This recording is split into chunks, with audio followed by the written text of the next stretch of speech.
Eu tenho estudado um pouco, já há um tempo, né, sobre a questão, sobre a escola dos profetas, né, não da Maísa Ribeiro, né, a escola dos profetas da Bíblia, né, que nós vimos que da outra vez, né, que foi fundada por Samuel, né. Então nós vamos falar um pouco sobre isso novamente, tá? Eu tenho estudado também sobre ministérios, né, como que funciona, né, como que se tem base bíblica, se não tem, né, se é essencial para os nossos dias ou não, né? Então, a gente estudando um pouco sobre a escola dos profetas, nós vamos entender, né, e vamos tentar encaixar, trazer para os nossos dias, né, que essa mensagem que nós vamos trazer aqui é uma mensagem para nós fazermos o quê? No momento em que nós vamos ouvindo ela, né, a gente vai fazendo paralelos, né, olhando para o passado, né, e automaticamente a gente vai trazendo para os nossos dias, porque a mensagem ela é para os nossos dias, né? Então é isso. Eu queria convidar os irmãos, então com as suas Bíblias na mão, abra sua Bíblia no livro de Primeiro Reis. Nós vamos ler aqui, ou melhor, Primeiro Samuel, primeiramente.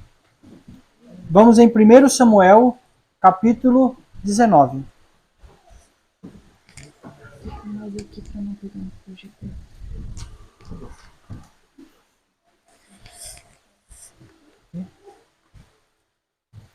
Muito bem.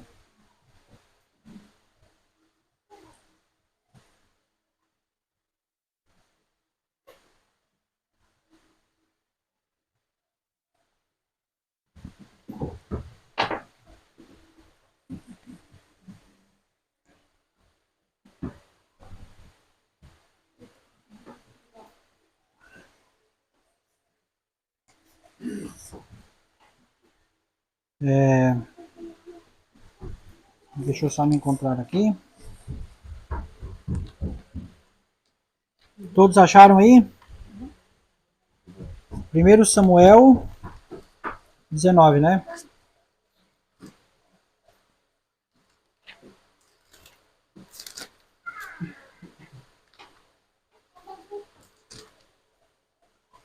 Muito bem.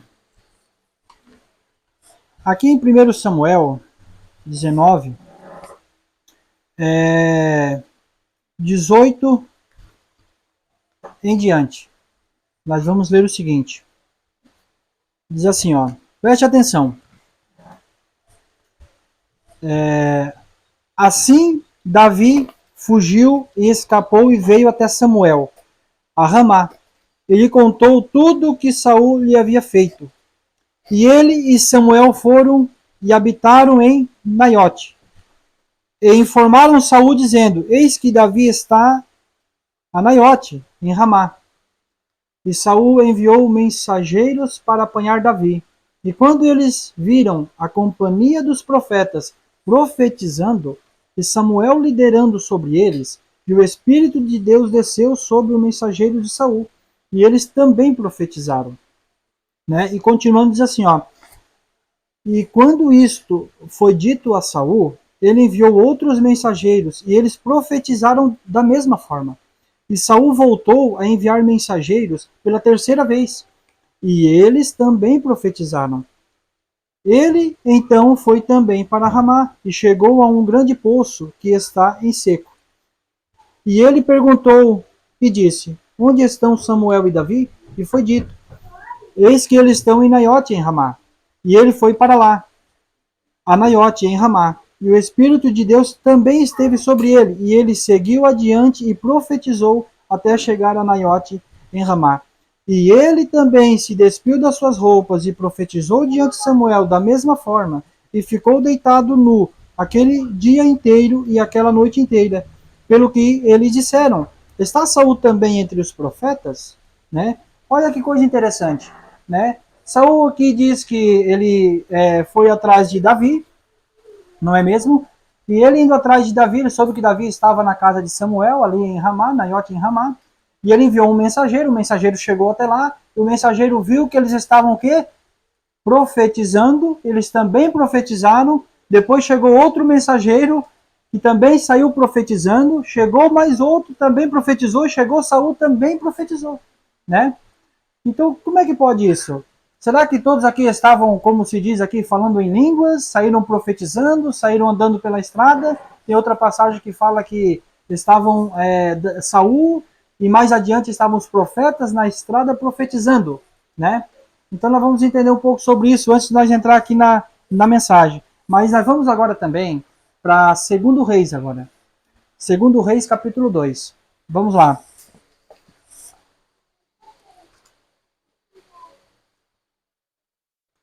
Segundo Reis, capítulo 2.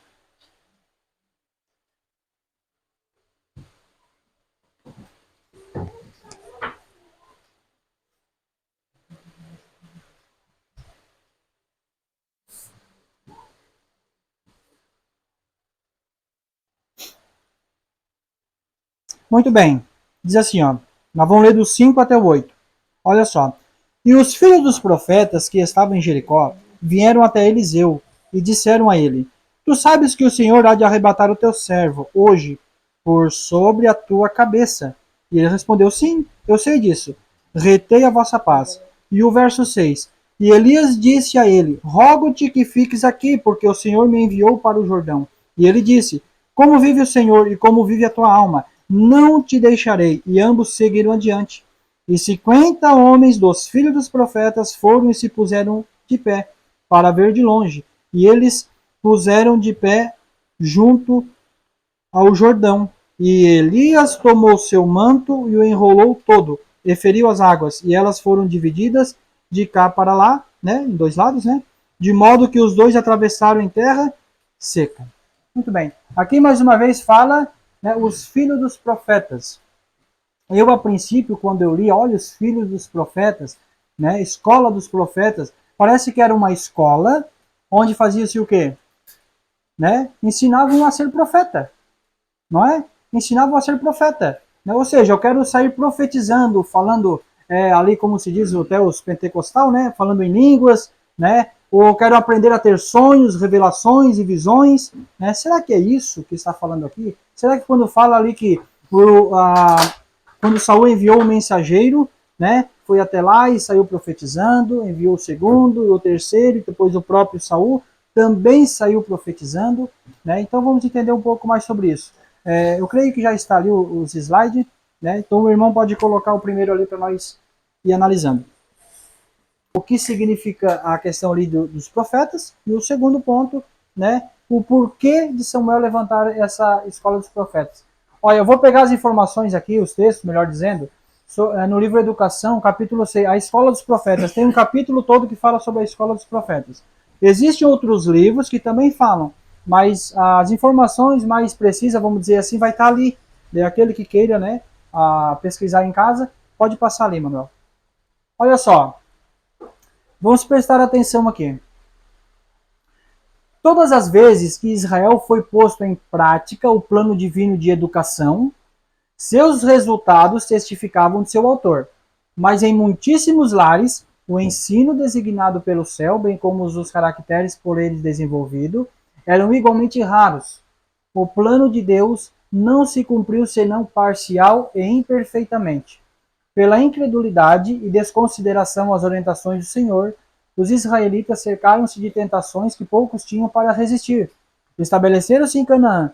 Não destruíram os povos como o Senhor lhe dissera. Antes se misturaram com as nações e aprenderam as suas obras. E serviram os seus ídolos, que vieram a ser um laço. O seu coração não era reto com Deus, nem foram fiéis ao seu conserto. Certo? Ali está dizendo que todas as vezes que Israel praticava, estava certo, prosperavam, as coisas andavam, né? Mas muitas vezes ali diz que isso não funcionava, não dava certo, né? E um detalhe interessante que falou ali sobre a educação, né? Essa palavra nós não vamos estudar basicamente, vamos estudar basicamente sobre o contexto geral, né? Mas se nós analisarmos, muito está intimamente ligado com a família, né? Com a nossa própria educação, com a educação dos filhos, está muito relacionado a isso, né? Então vamos lá, pode passar ali, Manuel. Olha só para nós notarmos, né? Pais e mães em Israel tornaram-se indiferentes às obrigações para com Deus, indiferentes às obrigações para com os filhos. pela infidelidade no lar, presta bem, atenção, influências idólatras, fora muitos dos jovens hebreus recebiam uma educação que diferia grandemente da que Deus projetara para eles. Aprenderam os caminhos dos gentios. Então vamos lá. O que aconteceu aqui foi o seguinte, né? A má influência, ou os caminhos dos gentios, como diz ali, entrou aonde primeiramente?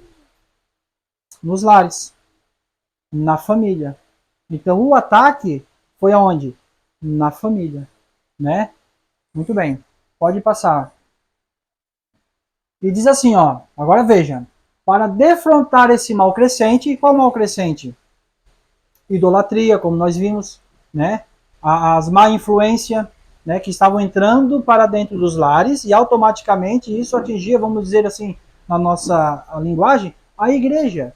Porque veja bem, somos aqui uma, duas, três, quatro, cinco, aqui várias famílias, né? Então nós estamos nos nossos lares, com boas influências, vamos ter uma igreja próspera, não é mesmo? Se temos os nossos lares má influência, isso vai vir para a igreja e a igreja vai ser uma igreja o quê? É lógico, né? Então vamos lá. Deus, para defrontar este mal crescente, Deus providenciou outros meios. Então vamos lá. Então tinha já um meio que ele providenciou, que tinha um plano já dele, né? Senão ele não diria que Deus providenciaria outro meio, né? Ou seja, ele teve que bolar um plano. Concordam comigo? Né? E agora, qual era o meio que Deus tinha para resolver os problemas? Irmãos, os sacerdotes. Os sacerdotes eram, em Israel, juiz. Os sacerdotes eram, como propriamente diz, os que ali julgavam questões. Os sacerdotes eram os líderes do povo. Ou seja, dava-se um problema, o sacerdote, né, tomava ali, vamos dizer assim, as decisões, né? Vocês lembram que eles tinham ali, né, ali toda a questão, não era somente o sacerdote, o sumo sacerdote, tinha os príncipes, enfim, os líderes do povo. Então vamos lá. Se Deus teve que providenciar outro meio, quer dizer então que este plano não estava funcionando da forma como que ele queria. Porque o mal estava entrando para Israel. O mal estava entrando. Daí diz ali que Deus, olha, para defrontar este mal, teve que providenciar o quê? Outros meios. E veja bem, como auxílio aos pais na obra da educação. Vamos lá. Diz assim, ó. Desde os primeiros tempos, os profetas eram reconhecidos como ensinadores divinamente designados. Olha só. Na mais alta acepção da palavra, o profeta era alguém que falava por direta inspiração, comunicando ao povo a mensagem que recebera de Deus. Quem é esse profeta em primeiro grau, que diz ali? Na primeira instância, vamos talvez dizer assim, era o quê? Divinamente inspirado. Certo? Ou seja, recebia uma revelação, uma visão. Em primeiro grau seria esse. Olha só o que diz depois ali, ó. Mas esse nome também era dado àquele que, embora não fosse diretamente inspirado, eram divinamente chamados para instruir o povo nas palavras e caminhos de Deus. Para a preparação de tal classe de ensinadores, Samuel, pela direção do Senhor, estabeleceu as escolas dos profetas.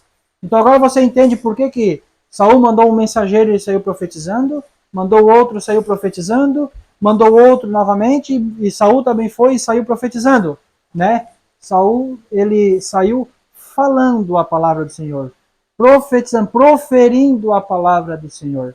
Então os filhos dos profetas eram quem? Quem falava a palavra do Senhor. Existia o profeta divinamente inspirado e o professor que falava da palavra, que era ali os filhos dos profetas, né? Que eram muitos, né? Muito bem, pode passar, Manuel. Olha só, essas escolas se destinavam a servir como uma barreira contra a corrupção prevalecente, certo? Depois diz, ó, a fim de prover a necessidade intelectual e espiritual da juventude e promover a prosperidade da nação, dotando-a de homens habilitados para agir no temor de Deus como dirigentes e conselheiros. Para tal fim, Samuel reuniu grupos de moços piedosos, inteligentes e estudiosos. Foram eles chamados os filhos dos profetas. Todos compreenderam até aqui? Quem eram os filhos dos profetas? E o motivo de ter criado a escola dos profetas, né? Olha só. Enquanto estudavam a palavra e as obras de Deus, seu poder vivificante despertava-lhe as energias da mente e da alma. E os estudantes recebiam sabedoria do alto. Os instrutores não só eram versados na verdade divina, mas também tinham pessoalmente gozado da comunhão com Deus, né? Então, olha só, ali no momento em que eles estavam estudando, ali os professores, vamos dizer assim, quem ouvia, despertava neles como posso dizer ali, uma energia, como diz ali, ó, um poder vivificante, despertava as energias da mente e da alma. Ou seja, era uma palavra que ali era pregado que despertava interesse nas pessoas, né? Então veja bem, vamos pegando agora o contexto da época. Tinha ali os líderes religiosos da época que falharam em seu plano. Deus chama Samuel e diz: "Olha, Samuel, vamos bolar um plano aqui, vamos aqui criar aqui um meio aqui para resolver a situação."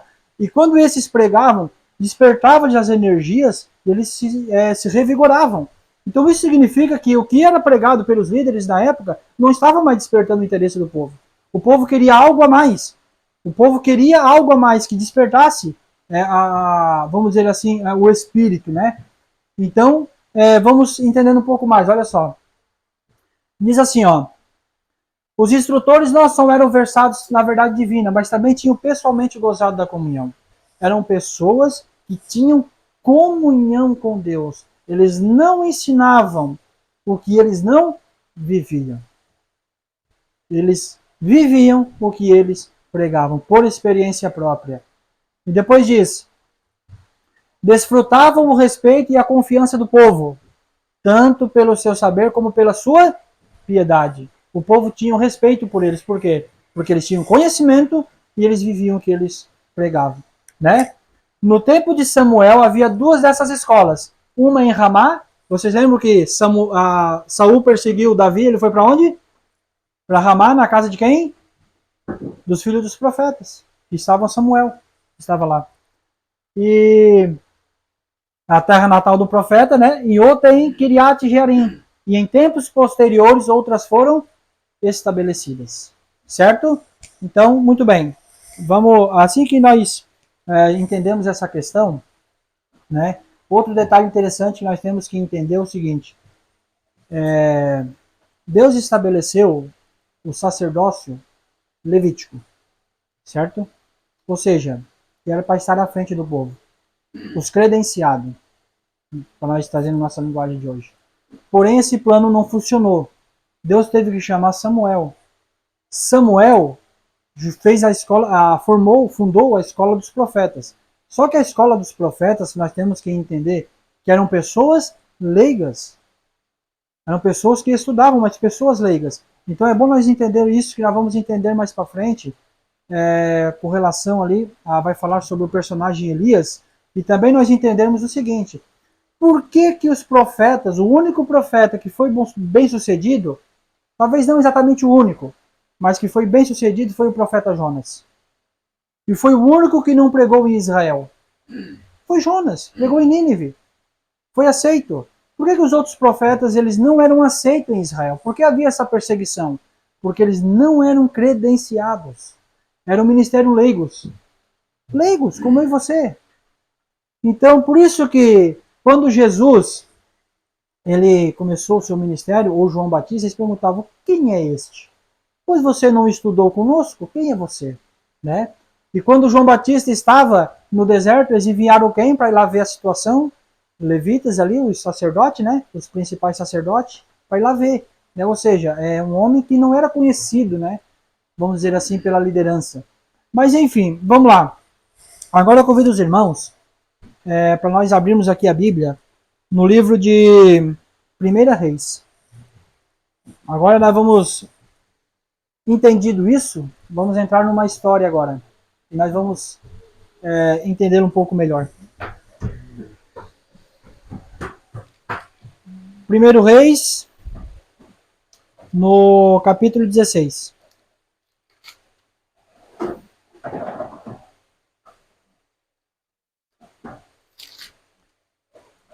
Muito bem, diz assim, ó. Agora vamos entrar na história. E vamos olhar essa história com uma visão que talvez nós nunca tínhamos visto antes. Que é o confronto ali de Elias e Acabe, né? Todo o contexto na época, né? Que acontecia. Veja bem, diz assim, ó. E no 38º ano de Asa, rei de Judá, Acabe, o filho de Onri, começou a reinar sobre Israel. E Acabe, o filho de Onri, reinou sobre Israel em Samaria 22 anos. É o 16, 29.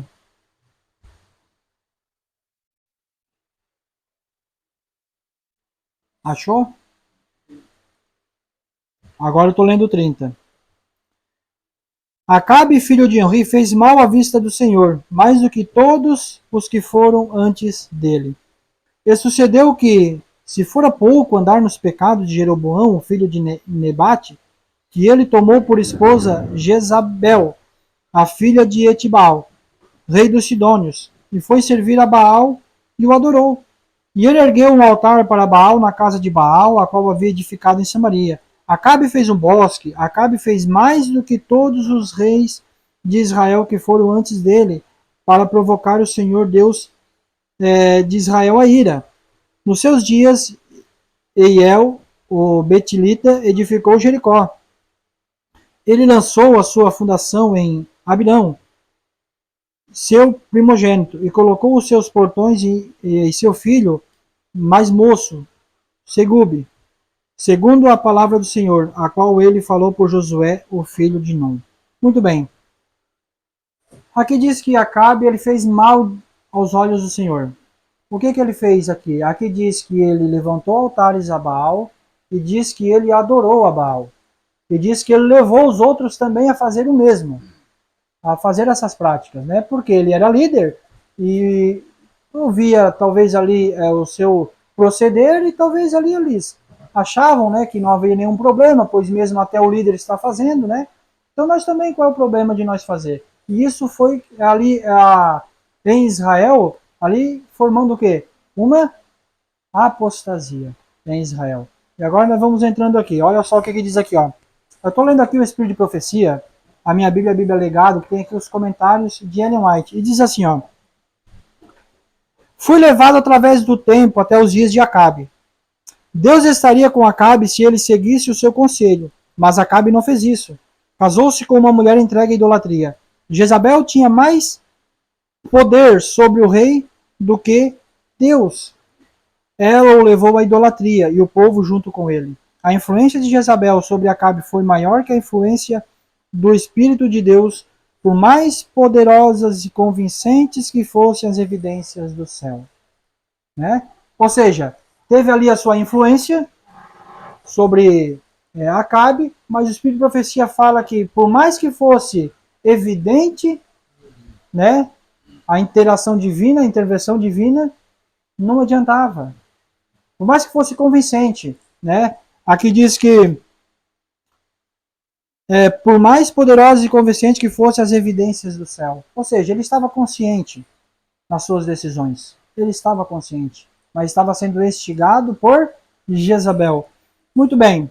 Agora aqui nós vamos em 1 Reis, no capítulo 17 e o verso 1.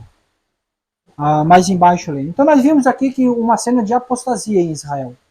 Uma cena de apostasia. E devido a essa apostasia, nós vamos entender agora quem entra em cena. Olha só. Elias, o tesbita, que era dos habitantes de Gileade, disse a Acabe: Como vive o Senhor Deus de Israel, diante do qual me ponho de pé? Não haverá orvalho nem chuva nesses anos, senão segundo a minha palavra. Então vamos lá. Apostasia em Israel, a liderança e o povo. É o que diz aqui. Fez o quê? Elias entrou em cena e disse o seguinte: Elias foi até Acabe e disse: Olha, não haverá orvalho nem chuva, até segundo a minha palavra. Se nós entendermos aqui, nós vamos ver. Em outras palavras, Acabe, enquanto tu não resolver a apostasia, enquanto tu não te libertar dos ídolos, enquanto Israel continuar nesta vida, não haverá orvalho e nem chuva em Israel. E daí, irmãos, eu queria ler aqui para vocês o seguinte, um pouco sobre Elias. Olha só o que diz aqui o Espírito de Profecia. Diz assim, ó. Entre as montanhas de Gileade, ao oriente do Jordão, habitava nos dias de Acabe um homem de fé e oração, cujo destemido ministério estava destinado a deter a rápida disseminação da apostasia em Israel. Qual era o intuito, o objetivo, o chamado de Elias? De forma exclusiva. Diz aqui que era deter a rápida apostasia em Israel. Para isso que ele foi chamado. Depois diz assim, ó. Distanciado de qualquer cidade de renome e não ocupando nenhuma alta posição na vida, Elias o tesbita entregou-se à sua missão, confiante no propósito de Deus, de preparar diante dele o caminho a dar-lhes abundante sucesso. A palavra de fé e poder estava em seus lábios, e toda a sua vida estava devotada à obra da reforma. Olha só, Elias, ele foi um homem que foi chamado por Deus com um propósito, enfrentar a apostasia. E estava nele o quê? O espírito de reforma. Olha que coisa interessante. E diz assim, ó, sua voz era de quem clama no deserto para repreender o pecado e fazer refluir a maré do mal. E conquanto viesse o povo como reprovador do pecado, sua mensagem oferecia bálsamo de Gileade a toda a alma enferma do pecado que desejasse ser curada. Então a palavra dele era como bálsamo em Gileade. Mas diz aqui o seguinte, para toda a alma que queria ser curada. Quem não queria, não tinha o que fazer. Então veja bem, Elias, ele foi chamado de forma específica, foi levantado de forma específica para refrear o mal. E há quem diga que Elias, quando deu a mensagem para Acabe, você pensa que talvez Elias chegou na casa de Acabe, pediu licença, e Acabe, vamos conversar? E Acabe puxou a cadeira e colocou para Elias ali conversando, né? Irmãos, Elias, quando ele foi até Acabe e deu essa mensagem para Acabe, né? Pode ter certeza, irmãos, foi muito difícil para Elias tomar essa decisão, de chegar até o rei de Israel, que estava em apostasia, com os erros, de forma consciente, e ele chegar e passar pelos portões, pelos guardas, por quem ali estava em volta dele, ele chegar e dar essa mensagem para ele. Mas ele fez isso, né? Nós sabemos que ele fez isso. Agora veja bem, diz assim, ó, nós sabemos que ele foge, né? Elias ali, ele foge. E diz assim, ó, fracassando em seus esforços contra Elias, Jezabel determinou vingar-se, matando todos os profetas de Jeová em Israel. Matando quem? Todos os profetas de Jeová em Israel. Ou seja, não conseguiu pegar Elias. Elias deu a mensagem e fugiu, né? Então vamos matar todos os profetas. Mas quem eram esses profetas, como nós aprendemos? Esses profetas eram da escola dos profetas, fundada por Samuel. Mas eu faço outra pergunta. Por que somente ela mandou perseguir os profetas ali da escola de Samuel? Onde estavam o restante do povo, os anciãos? Onde estavam a liderança? Por que somente esse grupo de pessoas foi perseguido? Esse grupo que aqui diz, como Elias aqui falou, que estavam determinados, né, a refrear o mal. Então, nós vimos aqui que essa perseguição ela aconteceu com os filhos dos profetas e com Elias, porque foram os únicos que estavam dispostos a se opor contra a apostasia em Israel. O restante todo estava em apostasia. E nós vamos ver mais à frente aqui que isso é verdade. Então você veja, olha só, diz mais assim, ó. Aqui no 18, do 1 a 7, diz o seguinte. Preste atenção. E sucedeu depois de muitos dias que a palavra do Senhor veio a Elias no terceiro ano, dizendo, vai, mostra-te a Acabe, e eu enviarei chuva sobre a terra. E foi Elias apresentar-se a Acabe, e houve uma fome extrema em Samaria. E Acabe chamou Obadias, o qual era o governador de sua casa. E depois diz assim, ó. Ora, Obadias temia muitíssimo ao Senhor. O verso 4. Porque foi assim quando Jezabel extirpou os profetas do Senhor, que Obadias tomou uma centena de profetas e ocultou-lhes em 2 grupos de 50 em uma caverna, e os alimentou com pão e água. E Acabe, o verso 5, e Acabe disse a Obadias: adentra a terra, a todas as fontes das águas, e todos os ribeiros, porventura podemos achar erva para salvar a vida dos cavalos e das mulas, para que não percamos todos os animais? Né? Porque vocês lembram que Elias ali profetizou uma seca, né? Devido à apostasia, profetizou uma seca em Israel. E eles aqui queriam achar, né, a ervas, né, para os animais. Assim eles se dividiram a terra entre si para atravessá-la, e Acabe seguiu por um caminho sozinho, e Obadias seguiu por outro caminho sozinho. E quando Obadias estava no caminho, eis que Elias o encontrou, e ele o reconheceu, postrou-se sobre a sua face e disse: és tu aquele senhor Elias? Né? Ou seja, Elias aqui, vamos dizer assim, foi encontrado por Obadias. Né? Acabe foi para um lado, Obadias para o outro, né? E aqui ele foi encontrado. E acontece o seguinte, que nós vamos chamar a atenção aqui também. Obadias estava onde? Governando na casa de Acabe. E Obadias fez uma coisa bem interessante. Pegou 50, colocou numa caverna, mais 50 e colocou noutra caverna. Então você olha, não exatamente os únicos que estavam com o Senhor eram os filhos dos profetas. Havia mais alguém. Havia mais alguém. Detalhe interessante para nós refletir. Ele diz o seguinte, diz assim, ó: instigado pela rainha, Acabe instituiu a mais diligente busca para descobrir o lugar de esconderijo do profeta. As nações circunvizinhas, de longe e de perto, enviou mensageiros em busca do homem que odiava, mas também temia. Em sua ansiedade por tomar a busca tão completa quanto possível, exigia desses reinos e nações o juramento de que nada sabiam dos paradeiro dos profetas. Então veja bem, né, houve uma busca incansável contra este homem, o Elias. Uma busca incansável. Eles queriam, de todas as formas, pegar Elias. Aqui diz que pelas vizinhanças, circunvizinhas ali, regiões, nações, eles iam atrás, né? Instigado por quem? Pela rainha Jezabel, né? Que nós sabemos muito bem, né? Trazendo para os dias de hoje o que isso significa. Agora vamos lá. Continuando aqui, diz assim, ó. 1 Reis 18, do 16 ao 22. Nós vamos já aqui já quase encerrando. Assim Obadias foi encontrar com Acabe e lhe contou. Acabe foi se encontrar com Elias, né? Ou seja, né? Acabe foi para um lado, Obadias para o outro, e Obadias encontrou Elias e depois veio se encontrar com Acabe, né? E disse que encontrou, né? Elias.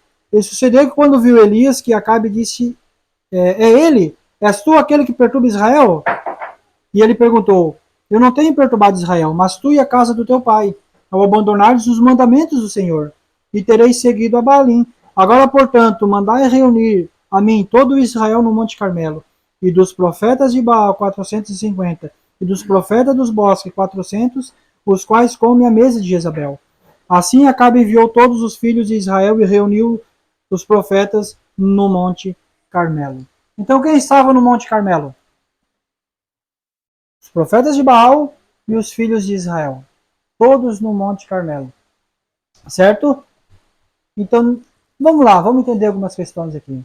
Né? Depois nós vimos ali, nós sabemos que Elias ali, ele pergunta, né? Até quando cocheareis entre dois senhores? Né? Ele faz essa pergunta. E ele faz essa pergunta, ele não faz para os profetas de Baal que estavam ali. Ou era para eles? Estavam só os profetas de Baal ali? A pergunta que ele faz para os filhos de Israel. E quando ele pergunta, até quando vão cochear entre dois senhores? Ele está perguntando, vocês sabem o que é certo. Vocês sabem o caminho a seguir. Mas vocês estão o quê? Equilibrado. Irmãos, muitas vezes as pessoas hoje falam, olha, você tem que ter equilíbrio. Você precisa ser equilibrado. É lógico. Mas eu não posso ser equilibrado entre a verdade e a mentira. Eu não posso ser equilibrado entre servir a Deus ou servir a Baal, que era o caso deles. Então Elias depois ali, ele chega até diante do povo e dos sacerdotes e ele diz, olha, até quando vocês vão nessa vida? Até quando vão cochear entre dois senhores, né? Vamos refletir sobre aquela parte que Elias diz assim, ó. Vocês já mataram todos os profetas, restou somente a mim, né? Elias diz. Mas por quê? Porque Elias, ele não tinha o conhecimento do que estava acontecendo em Israel. Lembra que ele fugiu e ficou fora de Israel um tempo? E ele diz o seguinte, olha, os profetas morreram todos. E só restou eu. E profetas de Baal tem 450 e não sei mais quantos lá do outro, e só restou eu. Mas se nós virmos adiante, diz assim, ó, em 1 Reis 19, do 13, diz assim, ó, e assim foi quando Elias ouviu isto, ele envolveu a face com o seu manto, e saiu e pôs de pé à entrada da caverna. E eis que ali lhe veio uma voz que disse, o que fazes aqui, Elias? A Deus vindo até Elias, né? Porque ele teve o confronto, Jezabel pediu a cabeça dele e ele fugiu novamente, né? E o 14 diz assim, ó, e ele disse, tenho muito ciúme pelo Senhor, Deus dos exércitos, porque os filhos de Israel têm abandonado o teu pacto, lançando abaixo teus altares e matado os profetas com espada. E somente eu restei. E eles buscam pela minha vida, para me tirarem. Depois o 18 diz assim, ó, contudo, o Senhor dizendo, né, deixei para mim 7.000 homens em Israel, todos os joelhos que não têm se curvado a Baal, e toda a boca que não o beijou. Né? Então vamos lá, para nós entendermos aqui, né, essa questão e já quase encerrando. Olha só, Israel em apostasia, certo? Israel em apostasia. Todo o povo entrou em apostasia devido à união entre Acabe e Jezabel. Houve essa união. Devido a essa união, essa mulher, ela faz o seguinte, ela começa a perseguir os filhos dos profetas, que nós vimos que são aqueles da escola dos profetas fundada por Samuel, da qual tinha por líder Elias, também posteriormente Eliseu, e muitos outros que não é citado. Mas por que perseguiram esses profetas? Porque esses profetas foram os únicos que se posicionaram contra os erros e apostasia de que Israel estava envolvido. E devido a isso, aconteceu uma coisa. Elias pega e faz o seguinte. Ele faz assim, ó.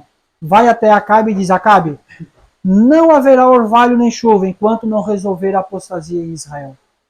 Devido a essa mensagem que ele levou, ele foi perseguido. E ele fugiu.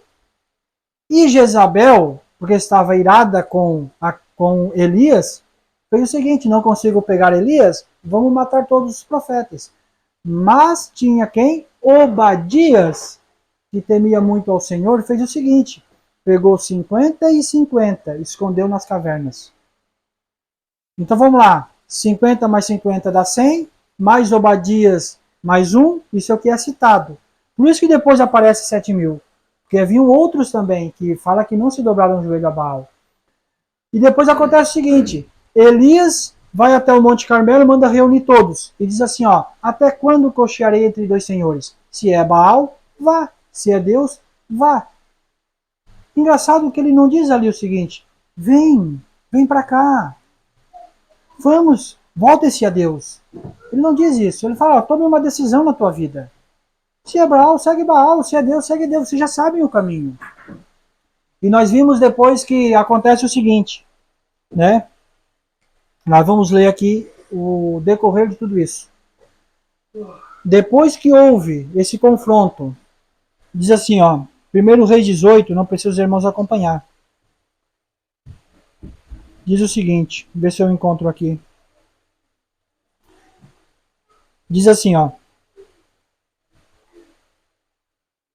E Elias disse a Acabe, levanta-te, come e bebe, porque há som de abundante chuva. O 43. E disse ao seu servo, Sobe agora, olha a direção do mar. E ele subiu e olhou e disse: Não há nada. E ele disse: Vai novamente 7 vezes. E o 45. E sucedeu, entretanto, que o céu ficou negro, com nuvens e vento, e houve uma grande chuva, e Acabe montou e foi até Jezreel. Vamos lá. Quando que houve chuva? Quando que houve a chuva? A chuva só aconteceu quando cada um tomou sua decisão. A chuva só desceu sobre Israel quando foi eliminado os altares de Baal. Quando Elias ali eliminou os profetas de Baal, que ele acabou eliminando. Então vamos lá, trazendo para os nossos dias de hoje. Qual é a igreja? Porque mulher é em igreja, nós sabemos disso, que mais persegue hoje. Não é revelado, mas há muita perseguição cristã. Há também os países da Ásia, isso é lógico, né? Mas nós sabemos que haverá também uma perseguição futura, isso é fato. Mas eu faço uma pergunta hoje. Por que os profetas hoje não são bem recebidos na sua casa? Será que porque está sendo instigado por alguém? Será que alguma mulher ou alguma igreja estão instigando alguém para perseguir os profetas do Senhor? Que estão falando sobre a apostasia que está na igreja? Não apostasia da igreja, apostasia na igreja. Porque tudo que acontece na igreja hoje que alguém, algum membro repreende, ele é o quê? Talvez censurado, não pode falar, tem que deixar quieto, não é bem assim, e ele acaba parando de falar. Se levanta um outro e ele começa a falar, e ele é repreendido, mas ele começa a falar. O que acontece? Eles falam pelas nações circunvizinhas, dizendo que esse cara não pode pregar, porque ele prega heresia, porque ele está causando divisão, e começam a difamar esses profetas. Será que hoje não estamos vivendo o mesmo contexto? Será que hoje não está acontecendo a mesma coisa? Devemos ficar atentos com relação a isso. E só vai acontecer o derramamento do Espírito Santo quando acontecer ali, cada um tomar sua decisão na sua vida. Quando cada um pegar e dizer, ó, chega, basta. Só que isso tem um preço. A perseguição começa primeiro em Israel, depois em Samaria, depois até os confins do mundo. Se nós não estarmos dispostos a passar pela perseguição em Israel, para depois nós não vamos conseguir passar em Samaria, e depois nem aos confins do mundo para a volta de Jesus. Então essa mensagem foi só um esboço para nós aprender sobre o que aconteceu no passado, né? Sabemos que vai acontecer hoje. E para nós terminar, eu queria terminar com essas palavras. Olha o que diz aqui. Diz assim, ó. A apostasia predominante hoje é similar à que predominou em Israel nos dias do profeta. É a mesma coisa, é a mesma história. Irmãos, então, que Deus nos abençoe, que nós possamos refletir sobre isso, né? Que Deus possa nos ajudar, nos abençoar, e que nós possamos ter um plano na nossa vida, um plano da verdadeira educação, como diz o Espírito de Profecia. Amém?